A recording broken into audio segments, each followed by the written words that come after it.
Okay, gotta get this done before the sun goes behind the hill, because this is my light. Okay. Hello again. I'm back. I have an update. It is after May 2nd. In fact, it is May 18th. I've taken so long to make this video, it's not even funny. But to be fair, in my defense, I had to edit the first one and get it out, and it took me entirely too long to edit that video. But it was my first go at editing. I know a little more. This one shouldn't take as long. So hopefully this one gets out soon. Wish me luck. On the other hand, I have been to see Dr. Adam Hansen at West Virginia University, and in accordance with attempting to figure out if I have slipped rib or not. It was actually a very good experience. His office the building it's in is really easy to find. There's plentiful parking. It's easy to find his office. Everything's very well documented. It's a very good campus, in my opinion. I've seen a lot of hospitals that are just purely maze-like, and a lot of physicians' buildings that are just maze-like, and they're impossible to find your way around. That was not the case here. Everything there was very easy. All of the nurses and the receptionists and the just everybody I encountered there was just very pleasant, was very friendly, very nice to be around. So overall, it was actually a pretty great experience. Dr. Hansen himself, very friendly, very personable, and I can say from experience, having worked in the medical field, especially as an x-ray tech and having dealt with a lot of surgeons, that a surgeon who is personable is actually quite rare. Most are not, and just something to note, if you encounter a surgeon, watch how careful they are with their hands. It's kind of interesting. Surgeons are extremely protective of their hands. That is their livelihood. So, if you're going to shake a surgeon's hand, be easy. They, they need those. They need those to do good surgery. Anyway, so I saw Dr. Hansen, and again, very friendly, very personable. He just kind of asked me some basic questions. Why are you here? What's going on? What are some of your symptoms? And so, I gave him the whole rundown, basically the abridged version of the last video. And he had several responses for me. He did lay down and do an exam. I wore a dress because I've gained so much weight. I don't do really well wearing clothes and shorts, especially like for me, it was like a 5-hour trip to get there. I did drive it. I'm in Kentucky, so it wasn't that far for me. Most of my trip easily was in West Virginia. So I opted to wear a dress because those are more comfortable right now given my current weight situation. But if you go, and you can stand to, try to wear pants or shorts or something like that. I had to drape something over me because he does pull your shirt up to feel like on your skin at your ribs to see what's going on. Just a helpful tip there. But anyway, so he feels on my ribs, and he does confirm for me that ribs 9 and 10 are slipped. He was unable to tell me if rib number 8 was out, and that was due to some of my weight gain.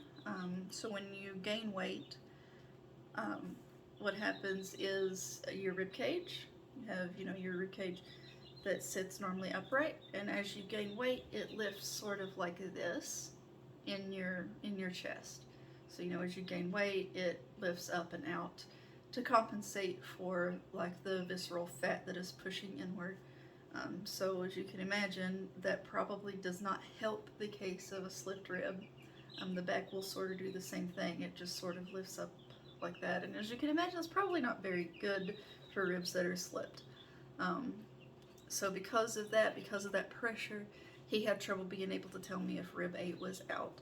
He did say he could do the surgery, and if, like at my current weight, and he said if rib 8 happens to be out, I could, mash and jam and get it back in place and, sew it down and fasten it down like I did everything else. Hello, Windows. He's like, and then, you could go on about recovery, but by the time you get through recovery and the weight comes off because you no longer have to deal with the condition, it's likely that it would have to be repeated. We would have to probably go back in and fix those ribs. That just would not be the outcome that you want. So a good deal of concern from him about doing the surgery only once and doing it correctly, even if that means doing something hard ahead of time. Again, a lot of surgeons would just take and do the surgery, and if you needed a revision later, great, they would go back in and do a revision later. It's more money for them. So a surgeon honest enough to say, I don't want to do a second surgery, here's how we avoid that, and here's what I need you to do to get to the place where we're able to avoid that second surgery. Again, a pretty uncommon trait in surgeons, I feel. So good on him. I would rather a hard truth than a gentle lie. So basically, he came to me saying, we need to get some of the weight off of you. Before I think it's okay to do the surgery. He's like, if surgery truly is the route you want to go.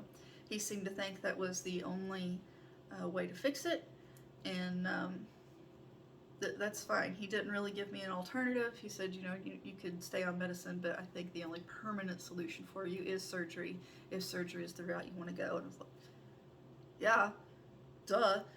So that's why I'm here. But anyway, very friendly, very personable. So now we are waiting on me to lose weight. I told him I was at 194 pounds in November of last year, prior to feeling like figuring out that I needed to eat all the time to help with the pain in my stomach.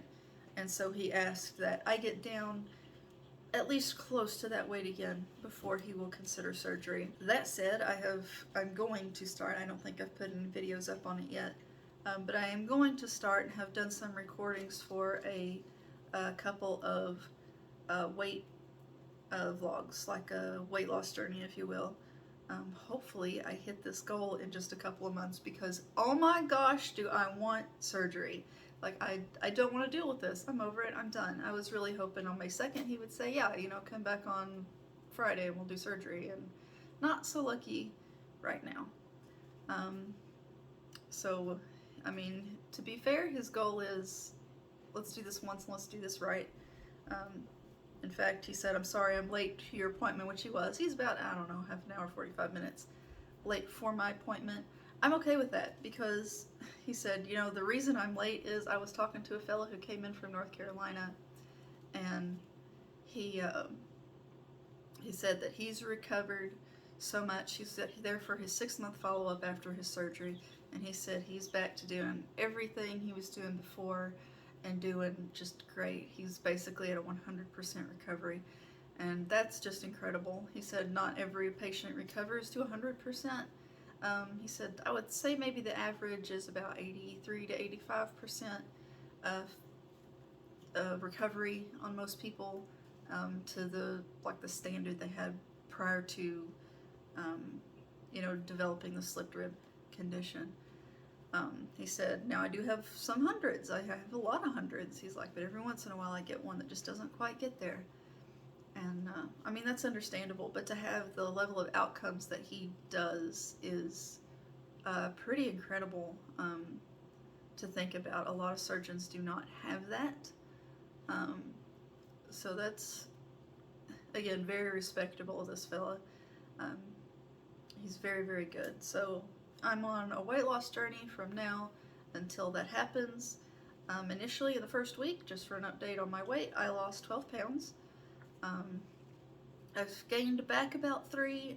The working theory is that that's muscle, because, and I'll get to this in a little bit, some of the exercises he told me to do to help strengthen my back, strengthen the muscles in such a way that they support my back and help support those ribs and maybe take some pressure off those ribs. But I'll get to those here in just a minute. So he said that the stomach issue I was having, in my case, that caused me to need to eat a lot in order to prevent a lot of the pain that I figured was, like my slipped rib, the nerves affecting the intestines and stuff like that, and causing them to cramp. He says that's not typical. He said most people have actually the opposite problem and will lose weight because it makes them sick to eat, which it made me sick to eat. It just made me less sick than eating did, if that makes sense. So he said, what it sounds to me like is that you have an ulcer. He said, you know, obviously I can't confirm that. You might want to follow up with the GI to see if you have an ulcer. But he said that sounds like an ulcer because ulcers feel better when you pile food on them. And he said my suggestion here would be to start off with something like Prilosec OTC, get the highest dose you can, and just take that religiously. And he said, I think that will probably make a big difference for you. Alternatively, it could be pain related. He's like, I kind of doubt it, but there's not really a way to know. I'm not sure. He's like, but worst case scenario, take you some Prilosec OTC and see if that works for you. If not, you might follow up with the GI. So I did start taking the Prilosec, and in like 2 days, that stomach pain was gone, and I haven't had it again. I'm still taking the Prilosec. If I have to take it every day for the next 6 months, so be it. I will. It won't hurt me. It's not a big deal. So, Anixia, will you relax, please? You're making noise. Thank you. Anixia's looking out the window at something for 15 minutes. Anyway, so I've taken the Prilosec, and I've had no issues since. So if you're having those kind of issues, either you're feeling like you need to eat or you're not able to eat, maybe take the Prilosec. I had informed him, you know, like he had suggested even Pepto, and I said the Pepto wasn't working. We tried that. I was downing a bottle of Pepto like every 1 to 2 days to just no avail. It just wasn't doing anything for me. So he said to, sure, go ahead and try the Prilosec since the Pepto wasn't working. Now, the Prilosec evidently was what I needed. It has taken just a huge amount. It's taken just this huge weight off of me, this huge burden. You know, not a literal weight. Although maybe a literal weight, I don't know, since I quit eating and I just dropped 12 pounds in a week like that. Just from not stuffing my face every like 2 hours. Oh my gosh. Okay. So we got over that. So he thought it was an ulcer. But either the gabapentin I took kicked in, or the Pepsid treated, or the Prilosec treated it. One or the other. Either way, it's gone and no longer have to deal with that. So be it. Great for me. As for giving myself relief from pain in the ribs themselves, like I was talking about the radiating pain, the pain that comes from my back kind of wraps around my ribs and then also hurts the front. So, you know, it hurts kind of just to, in my case, the right of my spine, around under my side and up to my arm, and then on around to the front where it's in like my stomach. I'm not able to, you know, slouch forward and stuff like that, which I'm trying to be cognizant even sitting here of sitting up. At least decently, you know, I'm not doing great, but, you know, at least decently. And he pointed that out. He's like, to be fair, I'm sitting here slouching too. He's like, but if we sit up and we sit with our shoulders back, he's like, so what that does is that bends the spine backwards. So like an Azrai tech, like, duh, you know, on the list of things I should have known and should have thought about and just did it. He said, you know, it bends the spine backwards and it causes the ribs to open. And he said, so when you open those ribs up, it should take her a lot of tension off of those ribs. He's like, so, you know, try to make a concerted effort to sit up more often. And I was like, well, that's great and all, but when I try to sit up like that, it will actually lead to a headache, and I just get like an extreme weakness. Don't know why that is. It just seems to have always been the case. And I was like, I just have a really hard time maintaining any sort of decent posture. So he said, well, here are some suggestions for you. First of all, he was like, you want to sit back, you want to lean back. He's like, you know, if you sit in a chair, get something like a lumbar pillow. In this case, my chair came with one. So that's what I'm leaning on even right now, sitting here making this. Y'all are noisy. Thank you. Hi, babies. I have baby cheeks. And they're very small and they're very cute. And stick around at the end of the video, maybe I'll show them to you. But anyway, so get a lumbar pillow in a chair, lean back, and I was like, well, that hurts, you know, the rib on my right side. And he's like, okay, so scoot it over until, you know, it just lines up with like the edge of your spine, enough to give you some support, not so much that your ribs are necessarily pushing on it. Like, Okay, fair enough. So now when I travel in the car, I have a small, like, square, like a throw pillow that I keep behind me at all times. It makes me sit kind of wonky in my seat, but let's be real, I was already sitting sideways in the seat to keep my ribs off of it anyway. So it's fine. I'm completely fine with that. Um, that does make things a whole lot easier, but it's helped me be kind of cognizant of my posture. Like I said, I have a bed that is able to raise up and the feet come up, and in my case the feet they go from flat and then the bed sort of folds sort of like this. And so I have swapped ends into the bed. In my case, I now sleep with my head at the foot of the bed so that I can lay on my back and up over that bend in the bed, so that I'm kind of laying, sort of like this. And it does help. It's made a huge difference for me. Again, I understand not everybody has a bed that can do that. Like I said, we bought a $4,000 bed because we thought it was a back issue. This is back before we even found slipped rib. So we were able to, we went out and we bought a bed for specifically this purpose. It turns out it's handy in a completely other way than we had anticipated. I'm aware not everybody has such a bed. There for a while, I was building myself up on pillows. Before we got this bed, I would stack some pillows up and kind of lean on them, although I was laying on my side and on my back, and had I laid on my back, I probably would have noticed the difference.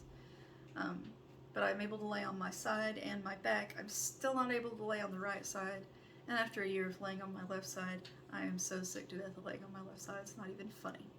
So, my suggestion here would be get you either, like, you can get some, like, the pillows for a bed that are like wedges and sponges and all kinds of different shapes. You can get some of those that maybe I've seen them, but they're kind of ramped and then flat on top where you can put your pillow. So you could lay up over that kind of. You could just lay like a pillow kind of horizontal under yourself. Just enough, kind of level with maybe the bottom of your ribs, just enough to get your back bent backwards and help take some of that pressure off your spine. As far as learning to sit upright better, he did have some suggestions there about learning some better posture. So his suggestions were to do Supermans and planks. So ever since then, I've been planking my little heart out. I mean, planks just all day long, almost every day. Some days I legitimately forget, or we're out and we're busy, but easily most of the days I plank my little heart out. And so look up YouTube videos on how to plank. He said you can even start with the sissy planks. It's fine. It doesn't matter to me. So my first day I did like a 20-second cheater plank, and then it went up from there. And now I have been able, about almost 2 weeks in, I've been able to start doing actual planks. It builds strength in your back remarkably quickly, and building that strength in your back and in your core. He said this is better for your core and building these muscles that will help support these ribs, help you sit up. He's like, it's just going to help every aspect of your life, and it really has. It really has made a difference for me. Even just sitting up, I can tell I sit up straighter far more effortlessly than I did. I think I read something that said a plank is basically the crunch's more effective big sibling. So don't do crunches, they hurt. Do planks. You can't do crunches with your ribs in this shape. So do planks. Planks are remarkably easy to do, and once you get going, you build strength very, very quickly, which is part of the reason I think I'm actually gaining weight back. I don't know if I said at the beginning of the video. I initially lost 12 pounds, and I have gained back 3. And I can't remember if I said we thought that was related to muscle gain as opposed to fat gain. Certainly I feel better, certainly I'm moving more. As of this week, my husband and I started going for a walk, and we're walking a mile a day. Today I walked by myself, myself and Onyxia. We went for a walk. But besides the planks, he also suggested doing Supermans. You can look up how to do Supermans, so you know if, I hadn't heard of them before, but it's where you lay on your stomach with your arms out, and you use your back muscles to raise yourself up like this. You can hook your feet under like a chair, a piece of furniture, and you tighten up your back muscles such that you raise yourself up, kind of in a backwards U shape, if you're laying belly down. And I had a lot of trouble with that. Now mine seems to be related more to like blood pressure. I got a really bad blood pressure headache for about the next 5 minutes after that. And so I think, okay, maybe we'll just wait on those until I get some of this blood pressure stuff figured out. I'm sure my blood pressure will go down once I start actually losing the weight. In fact, my blood pressure was, below what it was supposed to be up until pretty recently when my weight got a little bit extreme. Regardless of the weight gain that we're gaining back, I said we gained back those 3, I feel better. Even my clothes feel different, like despite gaining the weight. I don't want to say gaining the weight back, but I am gaining weight. I gained like 3 pounds, but I held steady right at 230. I was 239 point, I don't know, something when I went to see Dr. Hansen. And that was on a Tuesday, May the 2nd. The next Tuesday, I weighed 227. And then a few days after that, I went back to 230, and I've stayed there a couple days, and as of today, I'm at 231. However, that's fasting for me. I do it's basically a 24-hour fast where I eat 1 meal a day. I don't snack. You know what, most people give themselves like an 8-hour window to eat in. I don't do that. I basically just eat dinner and I'm done. That's it. Like, I don't snack before, I don't snack after. I wait like a full 24 hours, I eat dinner, and then I wait another full 24 hours and eat dinner. Although a couple of days so far, and today's probably going to be one of them, I just don't eat at all. I feel full, I'm not hungry. If I needed the calories or the fuel, my body would tell me. And I would be hungry, and I'm just really not hungry. I could do a whole nother video on fasting, so I'll try not to rant here. But basically, I'm just not hungry. My body doesn't feel like it needs the fuel, so that's a great way to cut out calories, is to just not eat them in the first place. So it's working. And I feel like I can already even see a difference in my face. I never had much of a jawline to begin with. Never have. Even when I was skinny, I didn't have much of a jawline. But here we are, not even 2 weeks in, and I feel like I can already tell a difference in my face. I can already tell a small difference in the way my clothes fit. So I am working towards that. And the planks, I'm sure, are helping, and the walks, I'm sure, are helping. But again, I'm building muscle and losing fat, so my weight isn't really changing. However, at the end of the day, he did still say I needed to be right at 200 pounds or less before he was willing to do the surgery. And so at the end of the day, the fact that I am gaining weight still hurts a little. It's still a little bit sort of jarring, a little bit upsetting, but no matter what, I still have to lose that 31 pounds. Like, no matter what, muscle or no, I have to lose that 31 pounds. And I don't want it to take 6 months. I hurt, I feel bad. I'm on 800 milligrams of gabapentin 3 times a day, which is also, I believe, helping to keep the rib pain away. It was only about that time that I started taking 800 milligrams 3 times a day, about the same time I saw Dr. Hansen. And once I started that, like, the pain has basically just stopped. Like, I have to either lay on my right side or sit like really hunkered down or something like that to aggravate it enough to actually hurt through the gabapentin. That said, gabapentin is very hard on your kidneys, so I'm really like, I got the rocket thrusters on. I've hit the nitro, we're going. I'm just trying to lose the weight as quickly as possible so I can get off the gabapentin, I can have the surgery, and I can just be done with this whole thing. Although I do think I've made a lot of changes to my life for the better, like walking and planking. I probably just won't stop those unless I feel like they're really just not doing anything anymore. But that's about the lowdown on my visit with Dr. Hansen and what's been going on since then. I guess this is my health blog for the day. I might try to do one of these, maybe once a week or 2. It depends on how much change I have in between, I suppose. You guys are noisy all of a sudden again. Hello? Anyway, actually, Anyway, it looks like I'm out of recording time, but here's my new little chickens. These are barred rocks. So that's it. Thanks so much. I'll see you next time. Bye.